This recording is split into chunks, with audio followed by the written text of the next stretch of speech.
엔데믹 선언 1년여 만에 코로나19 환자가 증가하면서 재유행 조짐을 보이고 있습니다. 코로나19 치료제와 진단키트의 품귀 현상까지 빚어지고 있는데요. 현재 상황과 대책 자세히 알아보겠습니다. 질병관리청 홍정익 감염병 정책국장 전화 연결돼 있습니다. 국장님 안녕하십니까? 네, 안녕하세요. 네, 최근에 주변 분들이 코로나에 걸린 분들이 많아서 이 재유행을 하는 거 아닌가 이런 불안감이 확산하고 있는 것 같습니다. 현재 코로나 확산세 어느 정도로 파악하고 있습니까? 네, 코로나19는 금년부터 병원급 의료기관 220개소에 대해서 매주 입원 환자 수를 모니터링하는 표본 감시체계를 운영하고 있습니다. 예. 지난 겨울에 주간 입원 환자가 가장 많았을 때 약 한 870명 수준이었는데요. 네. 점차 낮아져서 5, 6월 달에는 주간 100명 이하로 유지했었습니다. 그런데 7월 초부터 환자가 다시 증가해서 8월 첫 주에 다시 입원 환자가 800명을 넘게 되었습니다. 이런 표본 감시를 통해서 저희가 코로나19 경향을 보면 현재 코로나19 환자가 급속히 증가하고 있고 또 이런 증가 추세는 8월 말까지는 계속 갈 것으로 그래 보고 있습니다. 네, 일단 말씀하신 대로 입원 환자로 파악을 한다고 하셨는데 입원 환자 외에는 확산세가 어느 정도 되는지 정확한 데이터 파악은 현재는 어렵습니까? 네, 코로나19가 사급 감염병으로 등급이 조정된 이후에는 정확한 데이터는 입원 환자 표본 감시 데이터입니다. 이를 예. 통해서 저희가 코로나19 환자 증가 감소 현황하고 추이를 파악해서 방역 정책의 근거로 사용하고 있는데요. 이러한 사급 감염병 중에 대표적인 것이 인플루엔자인데 이런 질병들은 대체로 증상이 가볍고 환자 수가 많기 때문에 모든 의사들한테 환자를 신고하도록 하진 않고 질병의 특성을 잘 파악해서 저희가 표본기관 선정해서 신고를 받고 있는 그런 감시 체계를 운영하고 있습니다. 네. 그러면 우리가 지표로 따진다면 치명률 같이 좀 입원한 환자들 중에 위중증한 정도의 환자는 어느 정도라고 좀 파악을 하고 있습니까? 저희가 지금 KP3 변이 바이러스가 유행을 하고 있는데 네. 이 바이러스가 작년에 유행했던 그 오미크론 변이하고 별 차이가 위중증이나 또는 전파력에 별 차이가 없는 것으로 보고 있습니다. 그래서 작년 저희가 자료를 비추어서 추정해 보면 어르신들이 아무래도 좀 중증 확률이 높고요. 그렇게 봤을 때 60대가 한 0.13% 정도 이 정도면은 얼마냐면은 네. 환자 1000명당 1명 정도, 70대는 환자가 1000명 있으면 위중증 환자는 한 2~3명 정도, 80대는 환자가 한 100명당 1명 정도는 위중증 환자가 있을 수 있어서 네. 고령층이 좀 위험한 상황입니다. 네. 그러면 최근에 의료 공백 사태로 비상 진료 체계를 가동했지 않습니까? 이런 환자들을 좀 수용하는데 힘겨운 상황은 아닌 건가요? 괜찮습니까? 저희가 복지부랑 같이 파악을 했을 때 코로나 확진자가 증가하고는 있지만 아직 입원 병상이 부족하거나 진료에 지장이 있는 상황은 아닙니다. 다만 네. 경증 환자가 많이 늘고 있으니까 혹시나 응급실에 과부하가 발생할 수 있어서 또 그리고 지금 전공의들이 좀 진료를 하고 있지 않아서 입원하는데 좀 지장이 있을 수는 있습니다. 그래서 제가 지금 상황을 모니터링하고 있고 경증 환자 같은 경우는 좀 동네 의원이나 이렇게 분산하는 방향으로 지금 대응을 추진하고 있습니다. 네, 앞서 입원 환자로 코로나 유행을 확인하신다고 했는데 7월 초부터 늘어났다고 하셨습니다. 이렇게 코로나 확진자가 늘어나는 이유 어떻게 파악하고 계신가요? 가장 중요한 게 바이러스 변이입니다. 예. JN1에서 KP3로 바이러스가 그 변이가 생기면서 전 세계적으로 환자가 지금 증가하는 그런 추세를 보이고 있고요.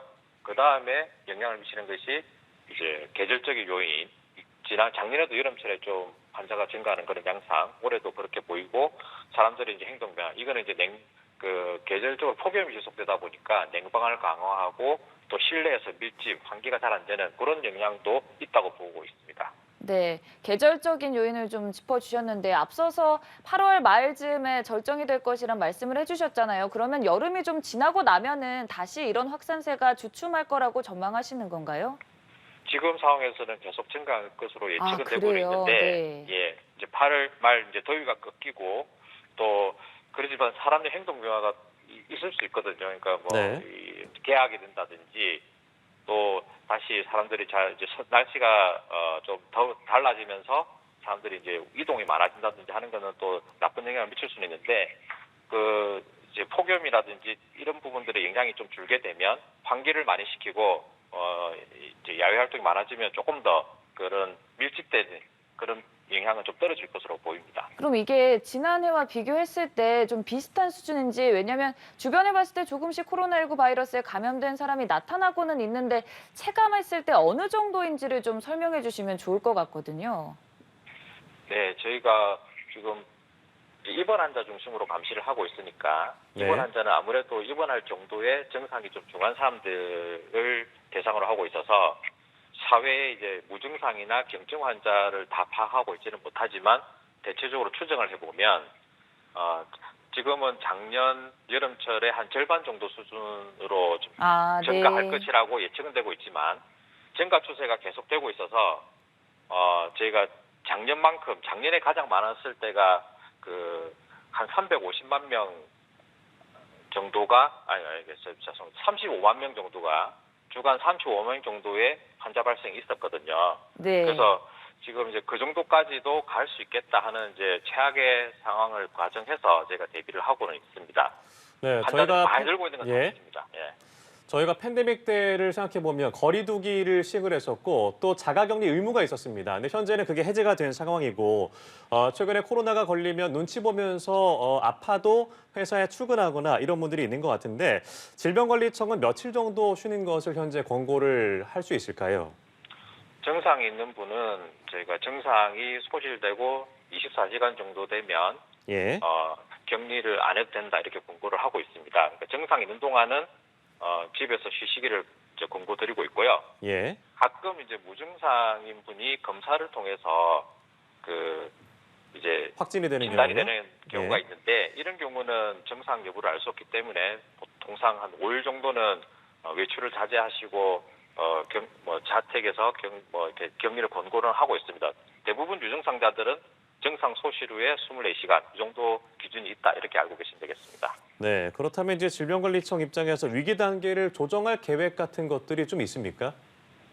지금 저희들이 지난 5월에 위기 단계를 경계에서 관심으로 이렇게 하향한 것은 예. 몇 가지 위기 단계를 유지할 필요성이 있지만 일상 의료 체계에서 관리가 가능하다는 판단이 있었습니다. 네. 그런데 지금 환자가 발생이 증가하고는 있지만 유행을 주도하고 있는 이제 KP3 바이러스의 치명률이나 중증화율이 이전의 오미크론과 큰 차이가 없고 또 환자 방문이 증가하는 의료기관 이용이 증가는 하고 있지만 대부분 경증이나 이런 중증증 이하의 환자가 다수거든요. 그래서 지금 의료 체계 그리고 지금 위기 단계에서 충분히 관리 가능하다고 판단하고 있습니다. 하지만 저희가 이런 동향을 잘 관찰을 해서 치료제 수급이라든지 진료에 차질이 없도록 저희가 관계부처와 공동으로 잘 대응하도록 하겠습니다. 네, 정부 차원에서도 계속해서 좀 모니터링을 하고 있는 상황인데 개개인으로 좀 살펴보면은 요즘 또 워낙 열대야가 심하다 보니 냉방병에 걸리는 분들도 많잖아요. 그러면 냉방병이냐 감기냐 코로나19 바이러스냐 좀 구별이 되지 않은 경우도 많을 것 같습니다. 이 증상의 기준이 좀 있을까요? 이 냉방병이라는 게 보통 이제 외부하고 내부하고 온도 차이가 너무 심해서 그리고 또 환기가 부족한 상황에서 밀폐된 실내에 장기간 생활하면 발생하는 이런 감기 몸살 같은 증상들을 말하는 거거든요. 네. 근데 이런 냉방병을 일으키는 원인들이 어떤 병원균에 의한 감기 같은 단순한 병원균도 있고 레조넬라 같은 좀 심각한 병원균도 있지만 이런 병원균에 의한 감염에 의한 경우도 있고 또 실내에 축적된 여러 화학물질이나 이런 오염물질에 의한 경우도 있기 때문에 이 냉방병 증상만 가지고 코로나19와 구분하기나 이런 거는 일반인들 입장에서는 쉽지는 않습니다. 그래요? 일단 그러면 초기 증상이 비슷하다라는 건데 그렇다면 일반 감기약이나 타이레놀 같은 것들을 복용해도 문제는 없습니까? 네, 가벼운 감기 증상 같은 경우에는 이제 해열제 통제라든지 호흡기 증상 완화를 위한 일반 감기약 복용하실 수 있습니다. 예. 하지만 이제 저희가 일반 감기약으로 증상이 조절되지 않거나 또는 일상생활에 불편을 초래할 정도 또 증상이 일주일 이상 지속되는 경우라면은 의사의 진료를 적극적으로 권고를 하고 있고요. 특히 65세 이상 어르신 같은 경우는 코로나19에 감염될 경우에 증상이 악화될 위험이 있기 때문에 호흡기 증상이 있으시고 몸 상태가 안 좋다 생각하시면 반드시 진료를 받으시기를 당부드립니다. 네, 결국 증상이 나타나면 병원에 가거나 자가 진단 키트를 좀 이용을 해서 확인을 할 수 있을 것 같은데 한창 지난 코로나19 팬데믹 때 키트 품귀 사태가 일어나지 않았습니까? 지금도 조금 구하기 어렵다는 얘기도 있습니다. 수급 상황 괜찮습니까?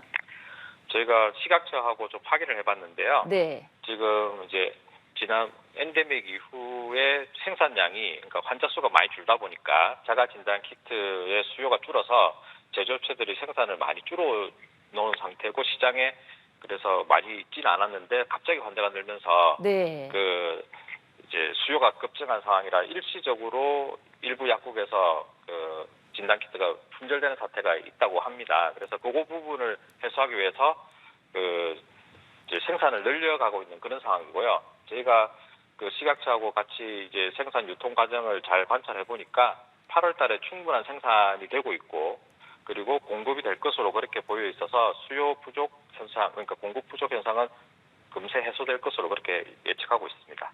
네, 이렇게 재유행 조짐을 보이고 있으면서 백신 접종을 전 국민적으로 다시 해야 되는 거 아닌가 이런 점도 궁금한데요. 신규 백신 접종 계획도 있습니까?